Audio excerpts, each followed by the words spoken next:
E eu gostaria, nesta noite, de continuar o assunto que falei da última vez. E agora vem aqui aquela pergunta tenebrosa para os ouvintes, que é: do que é que o pregador falou da última vez que aqui esteve? É difícil, eu sei. Também padeço do mesmo mal. Mas se bem que isto é uma pergunta temida por uma assembleia, não é? O que é que o pregador falou da última vez? Há igrejas onde a pergunta mais temida pelos frequentadores da igreja é se têm os dízimos em dia. Aqui acho que ninguém costuma perguntar isso, pois não? Cada um dá de acordo com aquilo que o Senhor tiver posto no seu coração e não o dízimo. Ora bem, eu falei da última vez de um homem que é pouco conhecido na palavra de Deus. Juízes 17, Mica. Lembram-se de Mica? Aquele homem que criou a sua própria religião. E falei na altura de que este homem é como tantos outros que rejeitam Deus e criam um Deus à sua imagem e semelhança. Ao contrário do que Deus fez com o homem, criou o homem à sua imagem e semelhança, o homem hoje rejeita Deus, rejeita o verdadeiro Deus, e então cria um Deus, faz uma ideia de Deus e cria a sua própria religião. E nós até, ultimamente, temos assistido a algo que, na minha opinião, não anda muito longe de uma religião. Uma religião que também tem o seu conceito de pecado. Tem os seus profetas da desgraça. Tem o seu próprio conceito de fim do mundo. Tem também as suas restrições alimentares. Tem as suas próprias penitências. Tem a sua própria confissão. Alguém consegue pensar em algo falado muito recentemente que se enquadra nisto? Talvez não. As alterações climáticas. Há uma certa histeria à volta de tudo isto. Atenção, nós, enquanto mordomos da terra, Deus colocou-nos aqui e devemos cuidar. Mas o mundo que rejeita Deus quer fazer-nos crer que nós somos o cancro deste mundo. Este mundo vale a pena porque o homem existe. O mundo, este planeta, vale a pena e tem valor para Deus porque Deus pôs aqui o homem. E é o ser humano habitar neste planeta que torna com valor. Mas reparem como há o pecado que é a nossa pegada ecológica. Há comidas proibidas. Não se pode comer carne de vaca, senão a Amazónia vai arder. Há também os profetas da desgraça. Há uns 15 anos era o Al Gore, agora aquela adolescente que compreende a sua preocupação, mas também há ali muita manipulação de grupos de interesses.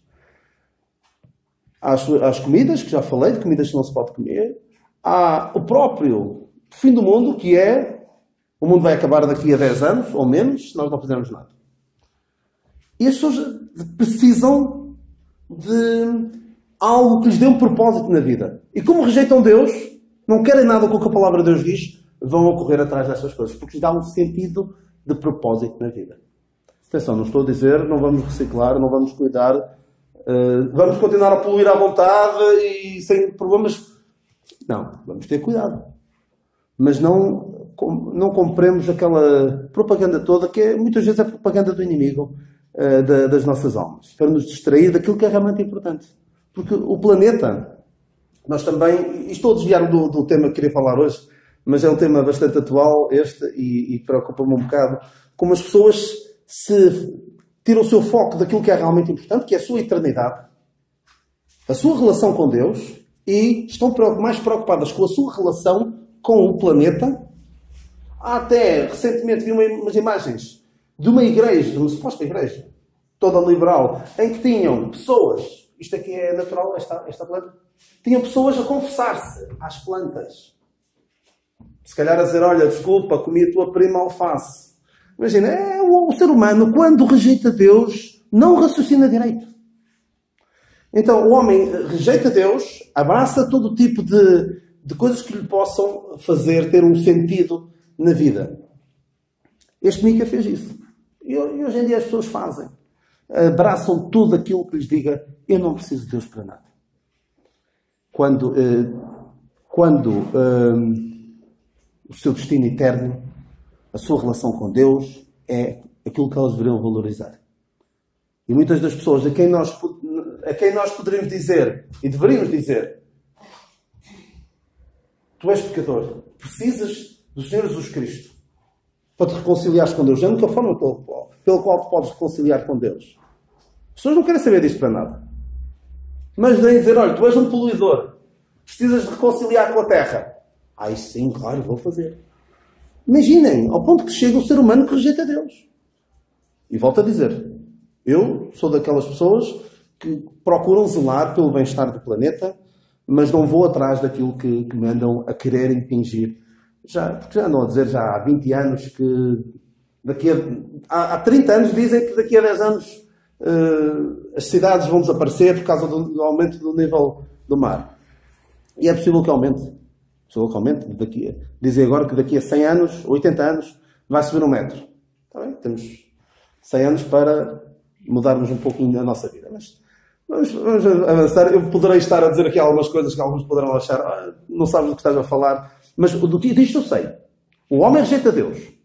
E o homem abraça esta ideologia muito parecida com uma religião do aquecimento global, das alterações climáticas. Mas adiante. Já gastei 6 minutos com esta religião. Que Mica criou a sua. O homem cada um cria a sua imagem, a sua semelhança. E este Mica não só criou a sua religião, que tinha, o que é que ele tinha lá em casa? Tinha imagens, pôs o seu próprio filho como sacerdote daquela sua religião. Ninguém foi capaz de lhe dizer, Mica, tu estás a fazer tudo errado. O que tu tens ídolos em casa, não pode ser, Deus não se agrada disso. Tens o teu filho como sacerdote em tua casa, estás a favorecê-lo, e além disso, ele não pode ser sacerdote. Ninguém foi capaz de o avisar, nenhum dos seus vizinhos foi capaz de fazer. A seguir, quem aparece? Aparece um levita. Estamos em Juízes 17, a partir do versículo 7. Aparece um levita e ele diz, olha, fica aqui comigo, sendo por pai e sacerdote. Depois na altura também falei de pai, sacerdote. Isto faz-nos lembrar alguma coisa? Faz-nos lembrar, infelizmente.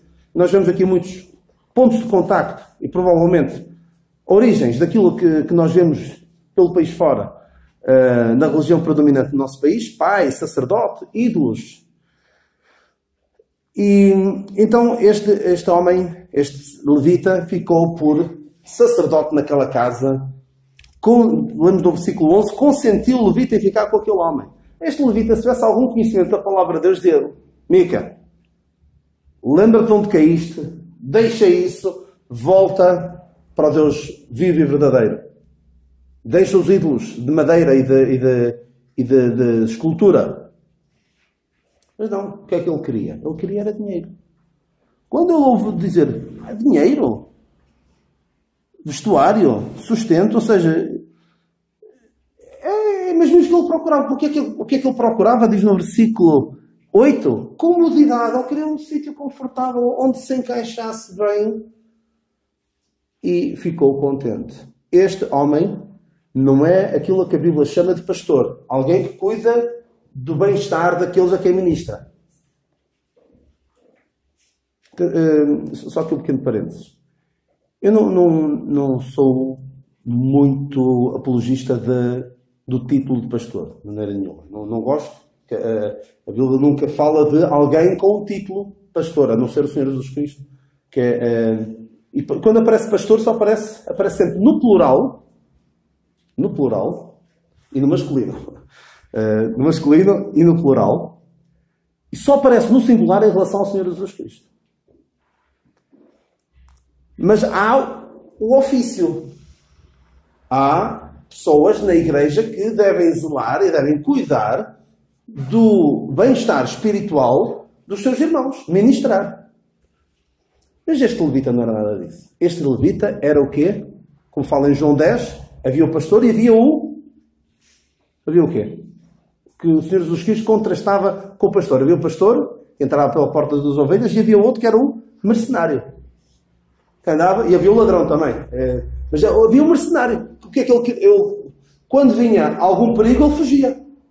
E vamos ver como de facto este homem era um mercenário. Andava apenas em busca de bem-estar material e não do bem-estar espiritual daqueles a quem devia ministrar. Porque se tivesse, dizia logo, não, amigo, vamos pôr a tua vida em ordem primeiro, porque isto não tem jeito absolutamente nenhum.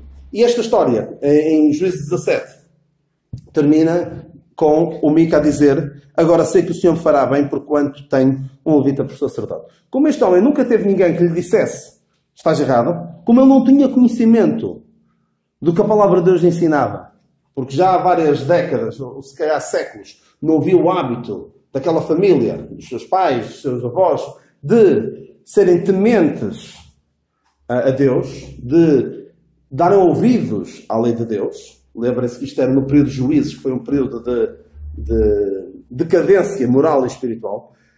Ele nem sabia que estava a fazer mal.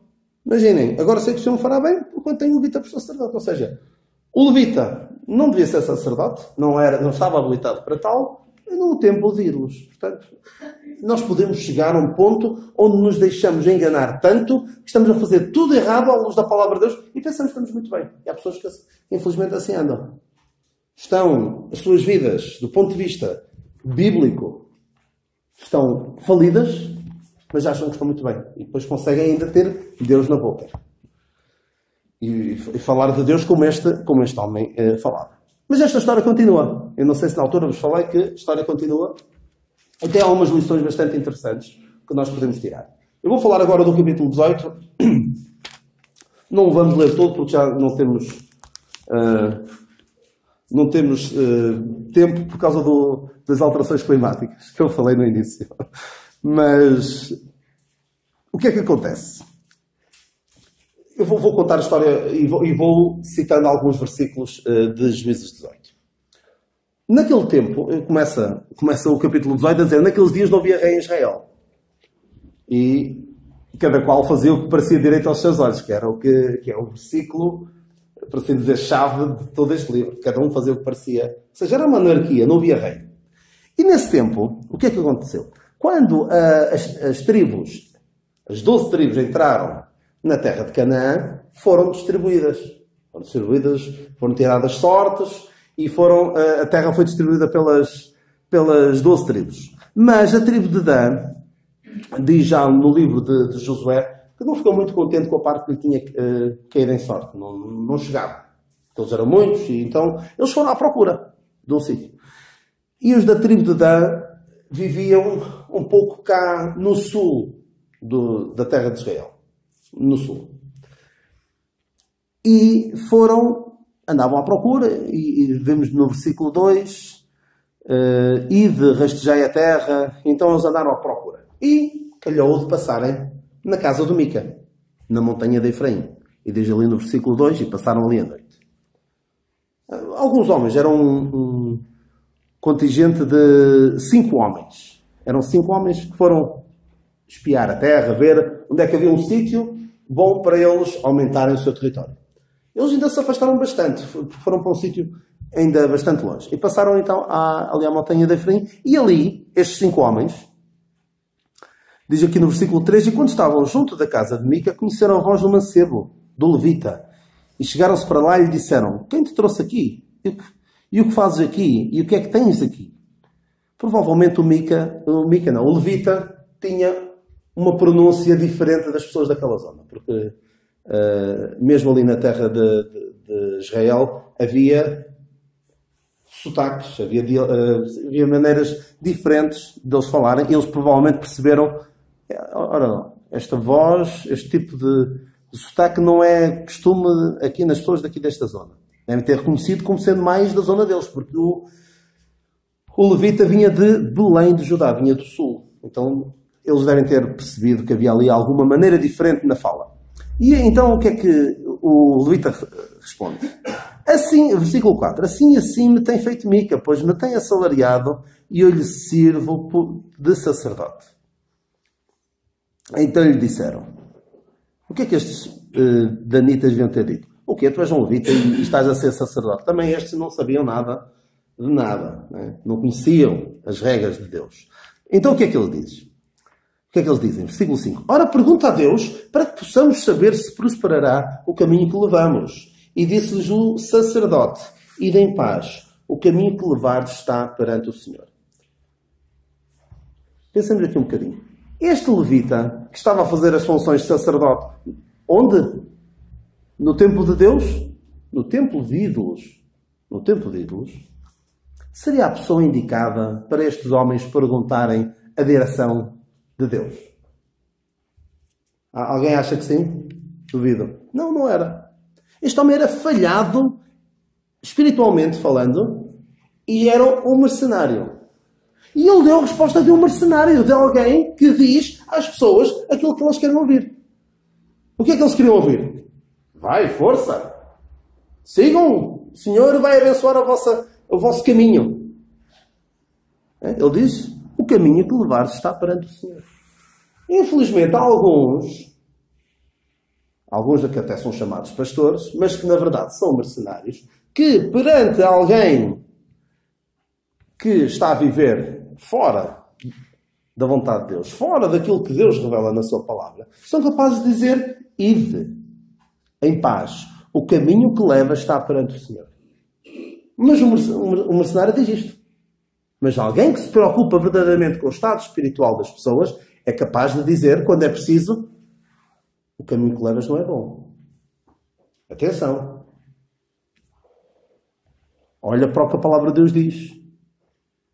Mas este homem não era capaz de fazer.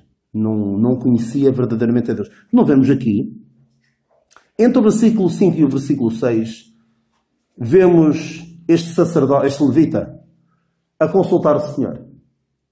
Não vemos. Porque ele não consultava o Senhor. Ele não tinha comunhão com Deus. Ele sabia lá do que é que Deus queria. Se ele se preocupasse em saber o que Deus queria, não estava naquele sítio, de certeza absoluta. Mas então este homem agiu como mercenário, dizendo palavras agradáveis aos seus ouvintes. Faz-me lembrar, não sei se recordam dessa história do rei Acabe, pouco tempo antes de morrer naquela batalha, na sua última batalha, em Ramote Gileade.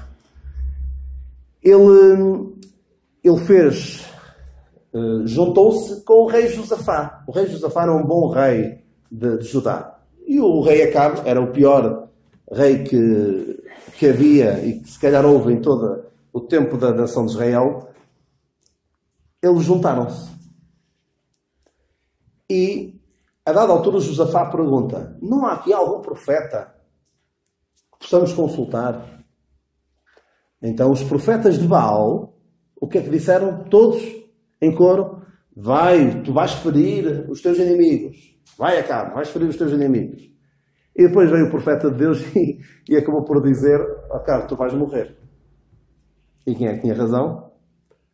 Era o... Até tinha um nome parecido com este. Era o Micaías. O Micaías é que veio e disse: tu vais morrer. Porque há muitos que estão dispostos, e eram 400, acho que eram 400 profetas de Baal. Para cada um que está disposto a dizer o que a palavra de Deus diz, há 400 dispostos a dizer aquilo que as pessoas querem ouvir. Estes tais mercenários. Estes que andam movidos pelo dinheiro ou por outros interesses. E não pelo que a palavra de Deus diz. É assim que age o homem que não está preocupado, em primeiro lugar, em falar o que Deus diz. Então, a história continua e estes 5 homens continuaram um bocadinho mais para norte. Imaginem, só para nos situarmos aqui em Portugal, estes da tribo de Dan estavam em Lisboa, encontraram o Mica e o Levita em Coimbra e foram até ao Porto, foram até ao norte. Ou até Braga, assim um bocadinho mais acima. E encontraram, versículo 7, então foram-se aqueles 5 homens e vieram a Laís. E viram que o povo que havia no meio delas estava seguro, conforme ao costume dos sidónios. Os sidónios já ficavam para lá da terra de Israel. Quieto e confiado, nem havia possessor algum do reino que por coisa alguma envergonhasse alguém naquela terra. Também estavam longe dos sidónios e não tinham o que fazer com ninguém. Este versículo 7, nós se calhar podemos, numa primeira leitura, não prestar muita atenção, mas é um versículo muito, muito importante. Porque fala-nos, agora quero focar nesta cidade de Laís. Esta cidade de Laís, reparem como é que ela era. estava seguro, conforme ao costume dos sidónios, quieto e confiado. Ou seja, estavam ali sossegadinhos, não se metiam com ninguém, ninguém se metia com eles. Diz aqui, no fim do versículo, não tinham que fazer com ninguém. E diz também, nem havia possessor algum do reino que por coisa alguma envergonhasse alguém naquela terra. Então, o que é que se passava nesta localidade, nesta cidade? Não havia um governante que pusesse as coisas na ordem. Cada um era quase uma Israel em ponto pequeno. Cada um fazia o que queria. Não havia ninguém que, por coisa alguma, envergonhasse alguém naquela terra. A ideia, creio eu, será, não havia nenhum governador que pusesse ordem, que dissesse, olha, isto está mal, aquilo está certo. Não havia ninguém que pudesse ler as coisas na ordem. Cada um fazia o que queria. Era o sonho de qualquer anarquista. Então, eles não tinham que fazer com ninguém. Eu quero ter aqui duas lições para nós. Ai daqueles, infelizmente, todos nós mais ou menos podemos cair nisso, de pensar que na igreja ninguém tem nada a ver com a minha vida. A vida é minha, eu não tenho que dar satisfações a ninguém.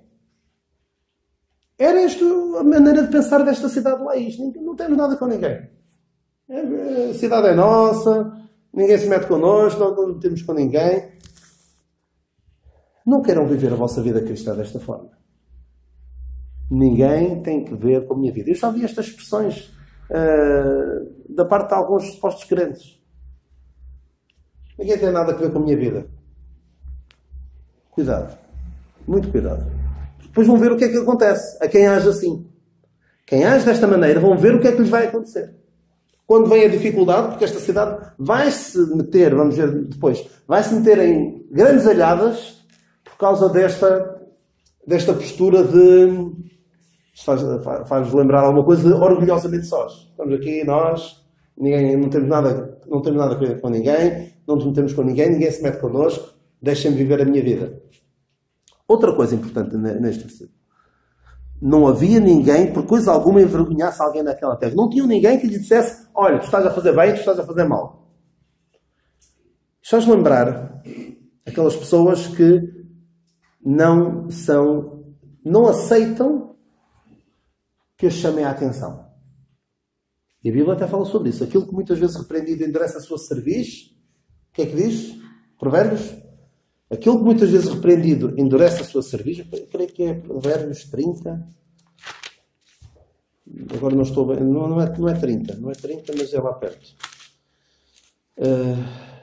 29. O homem que muitas vezes repreendido endurece a sua cerviz será quebrantado de repente sem que haja cura. Cuidado se nós não nos deixamos chamar a atenção. Ou ai de nós, se não tivermos quem nos chama a atenção. E o lugar ideal para isso, atenção, também há que ter cuidado como é que nós chamamos a atenção aos nossos irmãos. Exortar-nos uns aos outros todos os dias.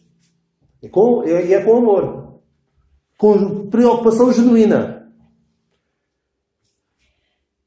Porque quando não estamos dispostos a sermos repreendidos, ou chamados à atenção, exortados,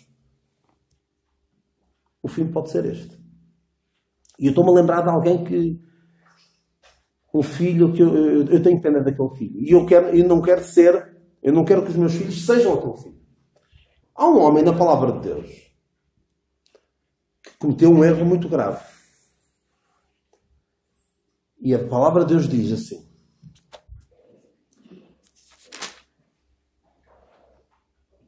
nunca seu pai o tinha contrariado, dizendo, por que fizeste assim? Isto é terrível. Um filho era adulto e chegou a um ponto em que revoltou-se contra o próprio pai. E porquê é que ele chegou a esse ponto? Porque nunca seu pai o tinha contrariado, dizendo, por que fizeste assim? Sabe quem foi? Foi um filho de David, mas não foi Absalão. Foi Adonias. O Absalão também se revoltou contra o pai. Mas já perto da morte do pai, de Davi, quando Davi já tinha prometido o reino a Salomão, Adonias levantou-se e disse: não, eu vou ser rei. E porquê que ele fez isto? Porque o seu pai não soube chamá-lo a atenção. Não soube. E aqui é extraordinário. Não foi só dizer: o que estás a fazer está mal. Não é. Reparem a pergunta: por que fizeste assim? A nossa exortação, até para com um irmão nosso, para com um filho nosso, não deve ser: não posso fazer isto, está mal. Explica-me. Por que razão é que estás a fazer isto? Por que razão é que estás a agir desta maneira? Gostava de perceber. Porque às vezes é preciso as pessoas serem questionadas, perguntar-lhes a razão de ser das suas atitudes, para elas pensarem um bocadinho porque é que estão a fazer aquilo. E se calhar depois pensar um bocadinho: olha, realmente eu estou a fazer isto e isto não está bem. É uma pergunta muito interessante. Por que fizeste assim? E Davi nunca fez isso. Estava ocupado com outras coisas, estava ocupado com vários filhos, com várias mulheres, com várias guerras, com um reino, e esqueceu-se dos filhos. E estes de Laís também sofreram deste mal. Não tinham ninguém que lhes pusesse em ordem. E é terrível. O provérbio está cheio de versículos que falam do filho que não é chamado a atenção, o filho entrega a si mesmo, envergonha o seu pai, vários versículos assim. Nós precisamos de alguém que nos ajude a viver de uma forma mais condizente com a palavra de Deus. E por isso é que devemos viver em igreja. Porque aqui não é no mundo que nós vamos ser exortados e estimulados a viver mais de acordo com o que a palavra de Deus diz. É a ver os programas da manhã que nós vamos, da televisão, que nós vamos ser estimulados a viver mais em santidade de acordo com o que a palavra de Deus diz? Não é. E por muitos defeitos que nós tenhamos aqui enquanto crentes, e temos, a começar por mim, é aqui o lugar. Abrindo a palavra de Deus, confrontando as nossas vidas com o que a palavra de Deus diz, é que nós podemos mudar para melhor. Ora, muito bem. Vamos ver depois o que acontece com esta cidade. O que é que acontece a seguir? Estes homens foram espiar aquela terra e viram: esta terra é boa. Vamos chamar os nossos companheiros da tribo de Dan. Lembrem-se que estes 5 homens vinham da tribo de Dan. Tinha muito mais gente lá. E vamos conquistar esta cidade. Então eles vieram, 600 homens. Porque eles chegaram depois então lá aos seus irmãos de Dan, da tribo de Dan, e disseram: olha, aquilo vai ser fácil. Vamos. É uma terra que está desprotegida. Eles não estão a contar com um ataque. Portanto, vamos lá e vamos limpar aquilo tudo e aquela terra fica nossa. E além disso, há também lá a caminho, há um homem, versículo 14. Sabeis também que naquelas casas há um éfode e trafins e uma imagem de escultura e uma de fundição. E então o que acontece? 600 homens, foram 600 homens. Lemos no versículo 16. E pararam à porta do Mica. E começaram a roubar as coisas que estavam em casa do Mica. Roubaram, versículo 17. Só foram aqueles 5 homens, entraram, tomaram a imagem de escultura, o éfode, trafins, a imagem, e o sacerdote ficou a olhar para aquilo. O levita, ficou a olhar para aquilo. E perguntou-lhes: o que estás fazendo? Versículo 18. Cala-te, põe a mão na boca. Versículo 19. E vem connosco e sê-nos por pai sacerdote. É melhor que seja sacerdote da casa de um só homem do que ser sacerdote de uma tribo e de uma geração em Israel. Então o levita olhou para aquilo e disse: não posso fazer uma coisa dessas. Então o Mica recebeu-me aqui em casa e está a salariar-me e agora vou abandoná-lo. Foi isso que ele respondeu. Alegrou-se o coração do sacerdote e tomou o éfode e lá foi ele todo contente. Porquê? Porque é assim que age um mercenário. Um mercenário, alguém que anda movido não por princípios bíblicos, mas por interesses, vê uma oportunidade melhor e lá vai ele. Não anda movido pelo que a palavra de Deus diz, porque isso percebeu-se logo desde o início. E lá foi ele. É terrível. Não há aqui nenhum temor, não há aqui nenhuma lealdade da parte deste homem para com quem passa a expressão, apostou nele. Quando ele era um levita itinerante, abandonado, o Mica pegou nele e disse, olha, anda para aqui. Ele vê uma oportunidade melhor e aproveita logo. Infelizmente é assim que age quem não é movido por princípios, mas por interesses. E o Mica, versículo 22. Estando já longe da casa de Mica, os homens estavam nas casas, junto à casa de Mica, se reuniram e alcançaram os filhos de Dan. Ou seja, aqueles vizinhos do Mica, que nenhum deles foi capaz de dizer, Mica, isto está tudo mal aqui em tua casa. Para com isso, estás a arruinar a tua vida do ponto de vista espiritual, estás a desobedecer a Deus. Nenhum deles foi capaz de dizer isso. Mas agora que roubaram as coisas, passo a expressão, roubaram a religião do Mica, e o título desta mensagem será Os Danitas roubam a religião de Mica, estes homens já foram os golo.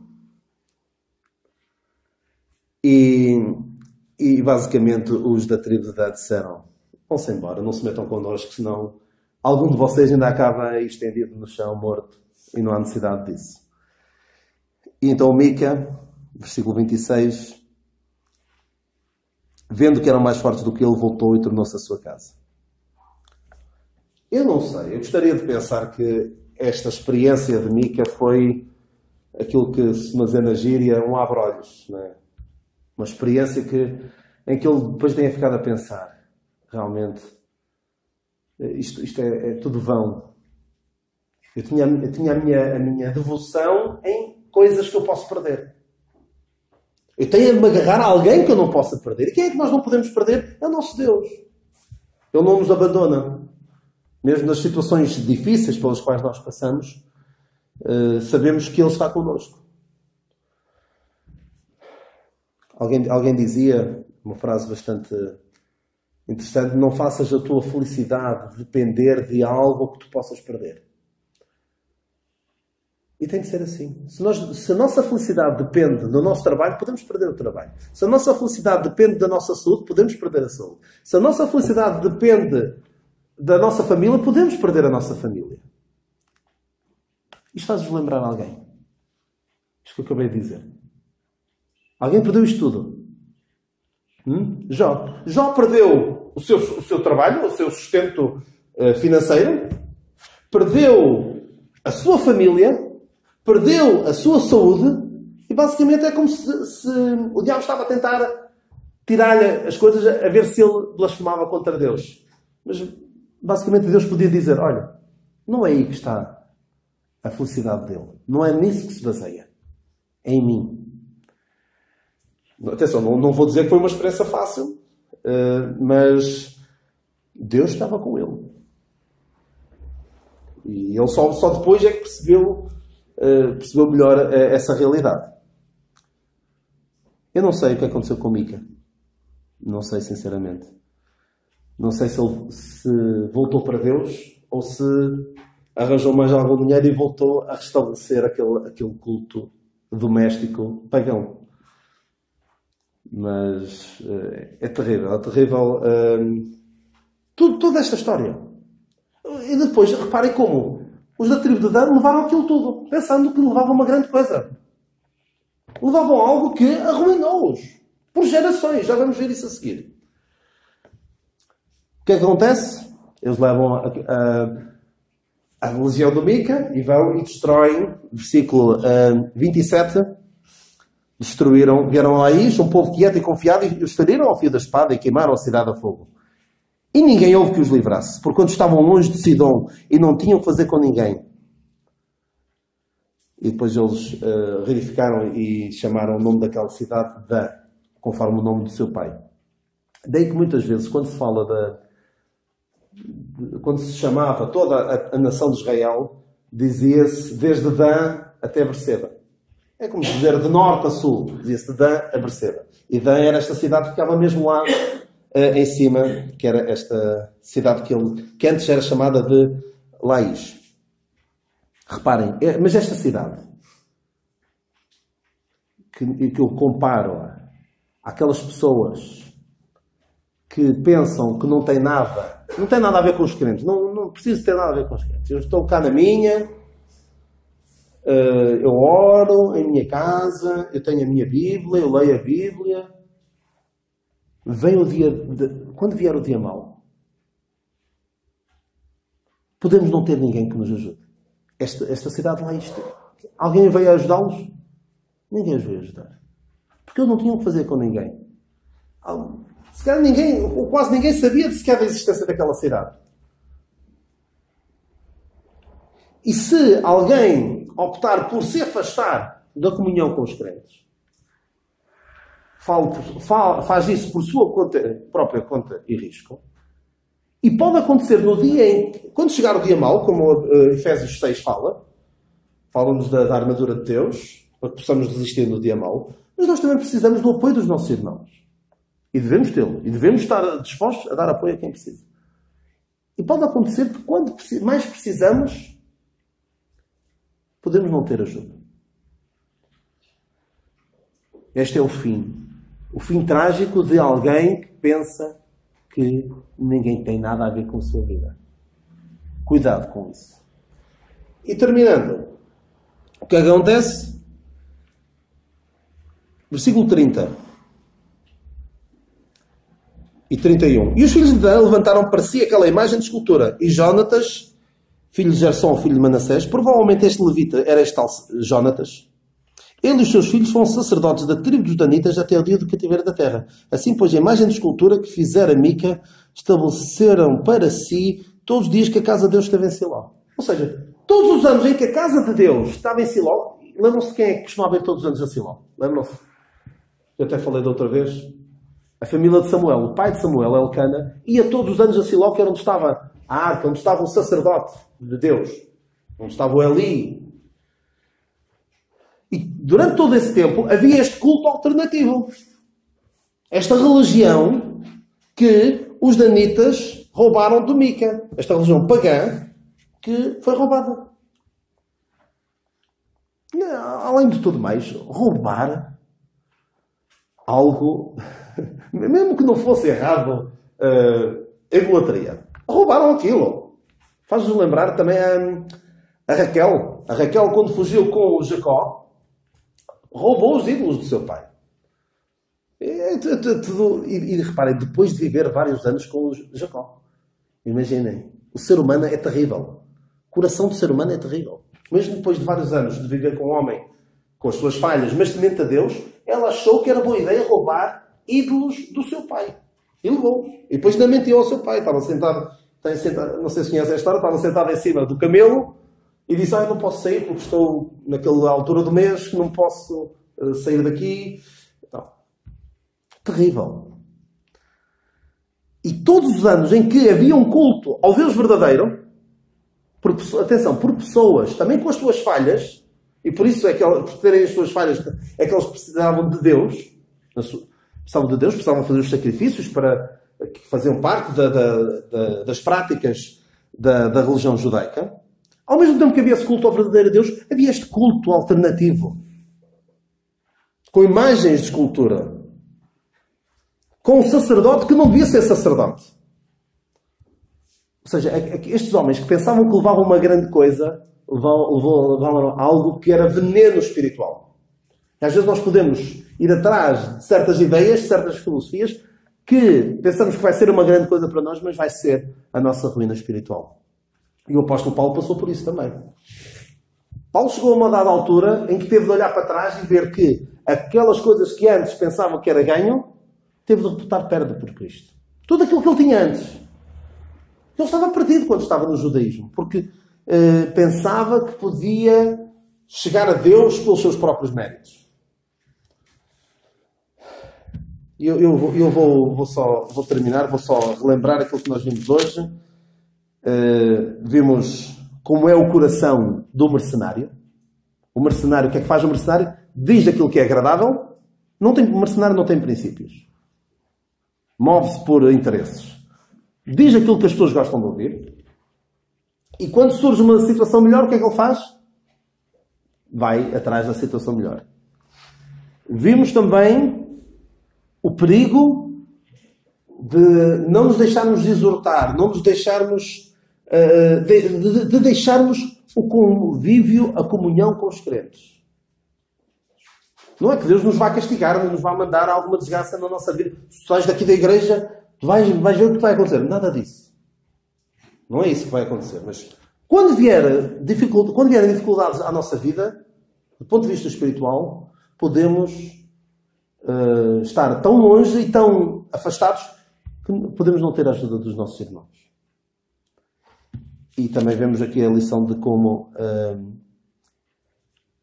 esta tribo de Dan pensava que levava uma grande coisa, que levava um grande prémio, e foi a ruína espiritual de várias gerações. Imaginem a tragédia daquelas gerações que vieram a seguir. Cresceram a acreditar numa mentira. E provavelmente muitos deles perderam-se. Várias gerações seguidas perderam-se do ponto de vista espiritual por causa da ação destes homens. Meus irmãos e amigos, ficamos por aqui e pensemos de que maneira é que nós podemos estar a agir como Mica. Ou como estes da cidade de Laís. Ou como os danitas. Que vamos atrás de outras ideias que nos vão ser mais prejudiciais e arruinar do ponto de vista espiritual do que fazer bem. Porque há pessoas que vão atrás de muitas coisas. Eu vejo, desculpem lá, eu vejo o facto de ter Facebook, acabo por ver, vamos ver, as pessoas vão saber da minha vida e eu vou saber da vida dos outros. E eu vejo pessoas que tiveram as mesmas oportunidades que eu. Cresceram num lar cristão, graças a Deus por isso, educados segundo os princípios da palavra de Deus, e vejo-os agora a valorizar outras coisas. Pensam que são uma grande coisa. Várias coisas. Alguns é desporto, outras é música, outras é vida social. E do ponto de vista espiritual, eu não vejo nada nas suas vidas. Pelo menos que mostrem. É como estes da tribo de Dan. Vão atrás de outras coisas e depois as gerações que vêm a seguir vão colher os maus frutos semeados pelos seus pais. Portanto, pensemos bem como é que estamos a edificar as nossas famílias. As gerações que vêm a seguir. Que o Senhor tenha misericórdia de nós, de mim, acima de tudo. Tanto preciso dele e de cada um de nós. Amém.